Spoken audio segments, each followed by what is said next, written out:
The Artist, Season of Sunlight, Year 1. Zhao wasn't big on mornings. First of all, they were mornings. How much more of a reason did you need?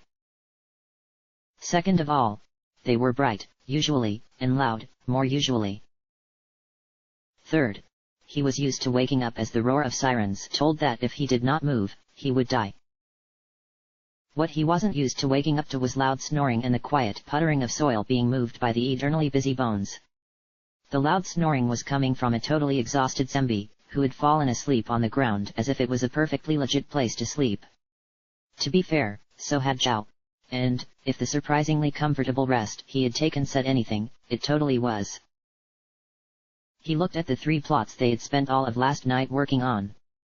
Zambi had requested a sign that signified that extreme gardening was going down, extreme gardening being a kind of suspicious herb Zhao had never seen before. It smelled nice, though. As for his own, it wasn't the best or biggest patch of land in the world. He had grown a few potatoes and carrots in one of the vertical community farms they had tried to set up in the yards, but nothing like this before.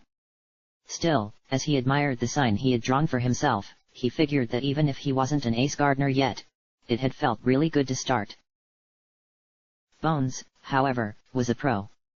A bird had settled onto the skeleton's shoulder, both heads chirping as the skeletal figure hummed tunelessly to a collection of newly planted bulbs. The bird squawked loudly and flew off as Zhao approached, and Bones turned, rather slowly, to greet him with a big smile. Which wasn't hard, of course, what with his face being stuck that way and all. Good morning. I trust you slept well? This land is a peaceful one, and good for those who seek peace in return. Yeah, it was great. Back home was, I guess. It was less than peaceful. We had to worry a lot, keep moving and stuff. Not at all like this, I mean. It's amazing. If every place could just be filled with gardens and garden bros, I think home'd be a lot better off. Bones hummed happily to himself, and Zhao wondered if maybe it was one way of indicating how the skeletal gardener felt. I am sorry to hear that your previous life was dangerous. And of course, I am sorry for those who cannot choose another such life. It is completely unlike those who came before. I have seen far too many warriors and self-proclaimed warlords, unfortunately. Whoa, hold up. People who came before? That's not supposed to be possible. And, warlords? They're not still around, are they? I'm not really big on fighting. Good heavens, no. That was so many years ago, I've quite forgotten most about it. I'm sorry. No, Bones, man. Don't worry. You've probably seen a lot more than most people'd ever want to. I think it's okay if you forget a little now and again. Zhao smiled, but inwardly felt his stomach tying itself into knots. Warlords? What the hell? One thing I can remember, however, is that it is not uncommon for me to be summoned as a ward to such cruel people. They have the wrong idea about me, I think. Quietly, Bones began to fret to himself, and Zhao quickly placed a hand on Bones' shoulder. Well, they're just creeps, then. Hey, you know? Keep on gardening.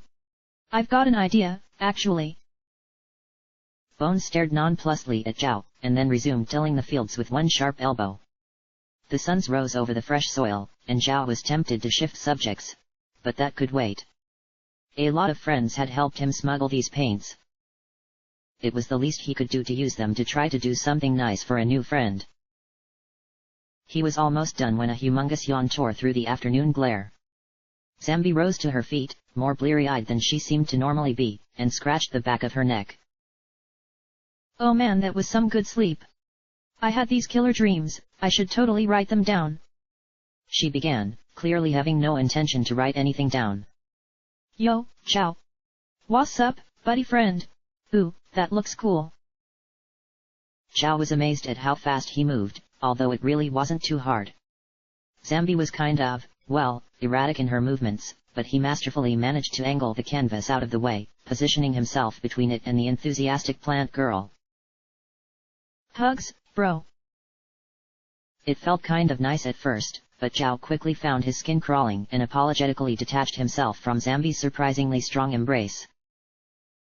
Sorry, artist at work. It's bad luck to disturb one in the middle of their craft. Oh, really? Whack? My apologies, Zhao. Hey, is that supposed to be? Grinning as the curious Zambi squinted over his shoulder, Zhao tried to fight off the now slightly burning and stinging pain in his back, focusing instead on the nearly finished portrait of Bones. He had had to adapt a bit, as most models tried to stay still, and Zhao wasn't used to working with acrylics. But still. Geez, you're talented. I don't know how to say this. Zambi tiptoed from foot to foot, clearly knowing exactly how to say it. The afternoon isn't really your time of the day, is it, Zambi? It's the afternoon. Wayayot? Where am I, man, what is happening? Yawning for the second time in seconds, Zambi stretched so hard she fell over. Wait, I'm good, don't help me up, I got this. Zhao reached to help her up regardless, ignoring the rising blisters as he did. Zambi grinned sheepishly in response. Sorry, I'm not a morning person. Not an afternoon person. But dude. Check it, I know just what to do to make up for that. Are you ready? You best be ready. I'm making breakfast. She ran off, stopping occasionally to get her bearings, and Zhao stuck his hands in his pockets, feeling pretty good despite the blisters. His good cheer left a bit as he saw Bones' expression. Sure, it was entirely the same as before, but it was also mortified. Zhao could tell it largely by the fact that several small animals had begun to clamber up onto Bones, and a family of not exactly squirrels was tunneling into the skeleton's eye socket. Bones. Whatever you do, you must absolutely promise not to eat whatever that child brings back. She has a truly good heart, but in the past. How shall I say this? Taking time to slowly extract the various animals and find them less mobile homes as he grappled for his words, Bones exhaled a shaky breath. It will be covered with her toxins. Entirely unsafe for someone still alive. It will rip you up from the inside, and even if you survive the pain, it will not be for some days before you can move again. Zhao felt the nausea from before return. But... I mean, we're friends. Are you telling me that Zambi's that dangerous? Bones nodded solemnly, turning to tend to his garden again. That I am. It isn't out of her intent, of course, but she lives in a much brighter world than ours. It wouldn't even occur to her what she had done, but the consequence would devastate her. Bones paused, then added.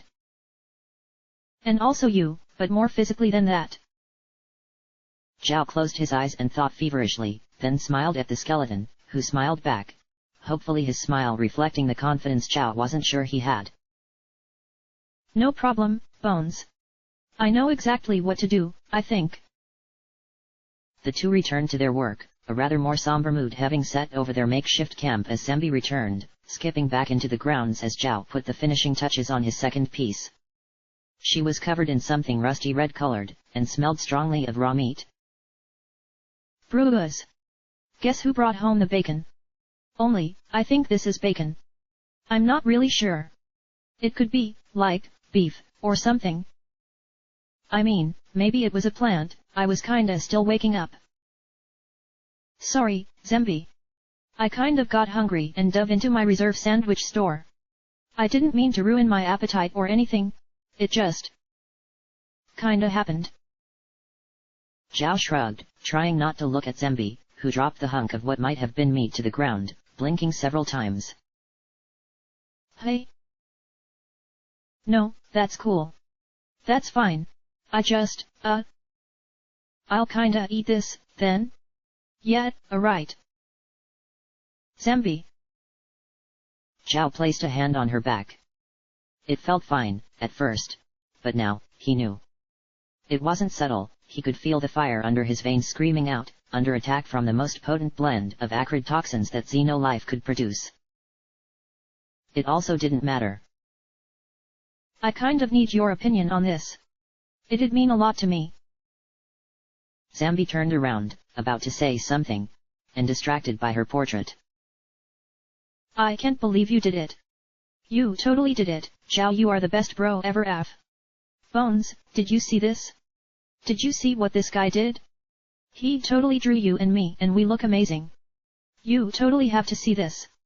Thank you, thank you, thank you, thank you. Running circles around Zhao before hugging him tightly, and, mercifully, briefly, Zambi cartwheeled over past Bones, and then towards Bones after collecting her bearings. The old gardener shook the dirt from his skeletal fingers, then hobbled towards the canvases still drying in the gentle sunlight. All three were silent for some time, Zambi not even bobbing up and down with visible excitement. When she spoke, it was unusually quietly. You know, this is probably one of the nicest things someone's done for me. Not even kidding. I really was kinda hoping. No way I'd let another garden bro down. It's not quite true to life, though. There's only so much art can do, and you can probably tell I'm not a trained artist. Dude, no. Just no. No self-bad-mouthing. Okay? Okay. Zambi shook her finger fiercely, and Zhao didn't have the heart to tell her it was directed at Bones. And as for the old skeleton himself, he actually seemed sad, to be honest. Is it alright, Bones? I'm sorry if I kinda messed up. I took the longest on yours because I wasn't sure what to capture, and I kind of improvised the animals around here. I hadn't had a chance to really observe them yet, so they look more like the ones back home. No, it isn't that. I just was feeling nostalgic. It's quite a good portrait. Thank you. The skeleton replied quietly, and Zhao knew better than to pry further. Before Zambi, who looked like she was about to do something to surprise Bones out of his musing, could do whatever it was she was planning, they were distracted by the thunder of distant hooves, a thunder that was drawing closer at a rapid pace. The beasts were not like horses. Their necks were long and curved, and had no head. At the end, the split into floral strips of flesh around where a head had once been. Their skin was pallid and drained of color, and their hooves were shod with a copper-colored metal that emitted sparks of blue-hot fire as they strode. As for their riders, they were clad in armor, such armor that no flesh they had was visible. It was armor of the same copper-colored metal, and the sunlight hid rather than reflect off of its surface. One raised a visor to expose a distinctly human face underneath, as his compatriots stomped over the freshly planted garden. Bones moved to say something, but with the lightning-quick whistle of a lance, was sent sprawling to the ground. He did not stir. What the hell? Zambi began, but the rider cut her off with a wave of his hand. We have no quarrel with you, only the undead. As the last knights of the Earl, it is our duty to make sure they spread no farther across the island. His keep has already fallen. Even without an Earl to serve, we shall continue his holy mission. You didn't have to trample across the totally obvious fields to do that. And Bones is harmless. The knight had already lowered his visor, however, ignoring Zambi's outrage as he strode off, his cohorts following him.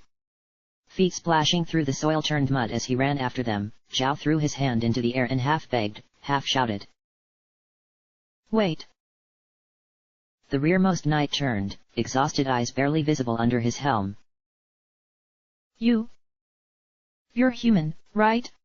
Are there more like you? Where, please? Tell me.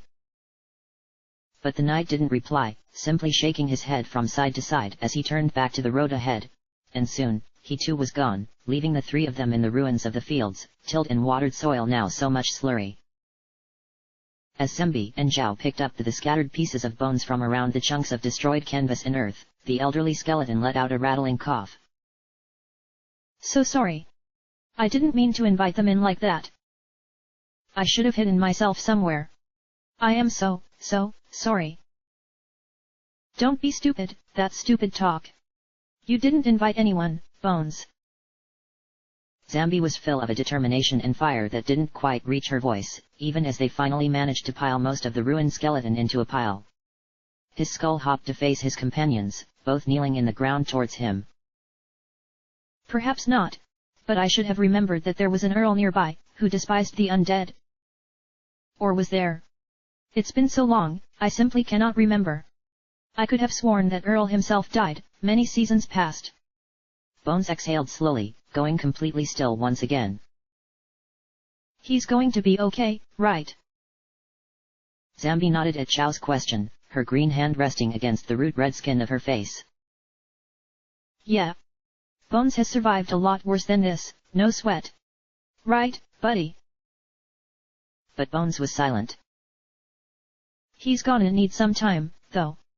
Look, I know it's a drag. But we're gonna have to keep moving. Can you travel with just what you brought with you? Even though she was trying to sound confident, Zhao knew that tone all too well, and it was nothing compared to the question itself. Feeling a familiar exhaustion coming over him, he let his head drift towards the ground. Yeah. I'm no stranger to it. Soon, they had packed up their meager possessions, and after repairing as much of the damage to the land as they could, and packed the remains of Bones, who let out a feeble cough now and again into Chow's backpack, and started hiking. The land was strange, and now that they had left the safety of the familiar field, Zhao realized how much of a stranger he was to it. Plains and steppe grass stretched on in every direction, low to the ground and bristling with life. On the high stalks of wheat-like grass that whistled hauntingly as the wind blew, strange orb-like insects swarmed about, waiting for something imperceptible to Zhao. Zambi kept running ahead and waiting for him, motioning for him to do the same, and despite the sense of loss and confusion he felt, it was impossible not to rise to the challenge. With a half-hearted grin, he ran after her, and although he was no stranger to running, was surprised to find himself outclassed, even with the plant girl's occasional pause to stare into the sky, at the ground, or trip over her own feet. Finally, he ran out of breath, and panting and wheezing, tried to holler that he couldn't run anymore. To his surprise, however. Hells yes. Good pace, Chow. We did it. Fist bump. Though he couldn't quite find the energy for speech, he wiped the sweat from his brow and grinned like an idiot as his fist collided with hers. And then bit his lip as the pain flooded over him. He could feel the red, raw burning as it conducted itself through his sweat and into his pores. His hand spasmed wildly, and it was all he could do not to keel over. He felt the ground fall below him as Zambi helped him onto her back, looking slightly worried. You okay? We can totes take a break if you need one. Shaking his head, he pulled back and fell to his feet. Zambi looked a little confused, a little hurt, and mostly worried, but he managed to mouth a fine, and she tentatively accepted it with a half-smile, that soon widened into a dangerously wide grin. Oh dude. I have the best idea, literally the best. Okay, see. Catch your breath, then look up. See it? Whoa. Yeah, I know. Impressive, right? It was indeed impressive. How he had missed the forest drawing nearer, he couldn't quite say, but it had probably been because he was so intent on racing his companion. That must have been it, Zhao decided hastily. But it was a forest, and although it was partially the onset of night that was graying the sky out and darkening it beneath a grim half-light, the branches ahead, gnarled and ancient, did little to help. In short, not a bad place to hide out. More like, a wicked place to hide out. You would have to be seriously messed to attack a forest. Do you have any hard proof of that? As the pain faded away and Zambi traipsed a path through the low-hanging branches, Chao's good mood slowly started to return to him. They could hunker down in the forest for a while, Bones would fix himself up, and when they had waited a bit, they could return to their plot of land, maybe build a wall or something around it. Everything would be okay. Zambi, who had tried to walk on her hands and fallen face first onto the ground, quickly jumped to her feet and began walking backwards, nodding smugly. Sure. I'm, like, 110% plant, right? I think. That seems like the sort of thing you should be more certain about, Zambi. I'm 115% certain. How much more certain can you get? Above them, the sky had disappeared entirely. If Zhao had been alone, the lack of light would have frightened him. It reminded him of the rare days when the shutters would close, bathing the yards in an artificial dark that left panicking residences to fumble around in the gloom. But with Zemby at his side, things felt different. The overhanging branches were friends, covering their path, the scattered leaves muffling the sound of their footfall as they vanished further into a dark which comfortingly wrapped around them until none could know they passed. Finally, Zemby seemed satisfied with the distance they had put behind them and hyperbolically threw herself against a conveniently placed branch, one hand against her face. Kinda totally exhausted, Shayayayo. Let's take a rest. Though he wasn't exhausted either. Her ridiculous acting aside, it didn't seem like the best idea to keep going in the middle of the night, even if it was just the dark and quiet that made it feel like night. For all Zhao knew, they had been walking so long that day had come and left several times over. Sure thing. Let me unpack Bones. Zemby pulled herself off of her branch with a whoosh, that is to say, her saying the word whoosh out loud, and leaned over Chao's shoulder as he picked Bones by Bones out of his pack, assembling them on the ground to two pairs of watchful eyes. After some time, Bones sneezed, a skeletal sneeze which was so ridiculous that Zhao couldn't help but laugh. Sorry for worrying you too. Where are we? My home turf, Bones. There is absolutely no way we're gonna be ambushed by any more crazies in here. So just sit down and fix yourself up, and I'll fix us up a fire. Bones sighed in obvious gratitude, even as something didn't quite sit right with Zhao. Wait, Zemby. Yeah. Aren't these, trees? Yeah. Actually, you know what? You know exactly what you're doing. Can I help? Zemby grinned from ear to ear and punched the sky. Although the sky was unhurt, several two-headed birds flew into the distance, squawking irritably. That's what I'm talking about. Soon, they had gathered enough wood from broken branches and fallen trees to build an admittedly impressive bonfire.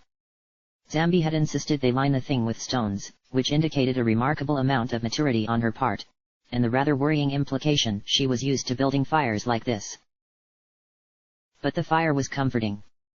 Zhao could feel the heat washing over him in pleasant waves, his worries fading into the smoke above. Hey! Blinking groggily, Zhao opened his eyes and was treated to the sight of Zemby standing over him, a very peculiar look on her face. Alright. This is going to sound totally weird, but try some of this. I swear it's totally cool. Okay. Words of warning flooded through his mind, but for some reason, they seemed entirely distant, and Zhao nodded groggily. If he was going to die, anyway, he'd rather die like this. Zemby placed something in his palms, clutching it by the stem, which she threw into the fire as she watched the smoke fade away. As Zhao bit into the pleasantly spicy herb, he could feel his eyes dilate and his cares melt away.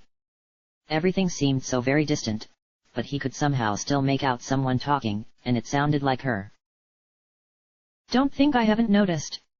I mean, geez, are you like, crazy or something? Your hands were all, Rash City. Ahaha, ahahaha. Nervous laughter and a nervous face faded in and out of one another, and the fire felt like it was getting too close for comfort. Zhao rolled up into a ball, trying to see the stars, but the sky was blocked by branches and brambles, and he felt he should be looking somewhere else. This is pretty cowardly, isn't it? What? No. He wasn't sure what he was replying to, but something about the tone bothered him. Yes, it is. It totally is. Who, thanks someone when they can't really appreciate it? Well. You probably won't remember much of this, anyway, but you don't need to be so. What I'm saying is, you don't have to, wreck yourself, cause. She trailed off as she heard him crash into the ground nearby, arm outstretched towards her, but just out of reach.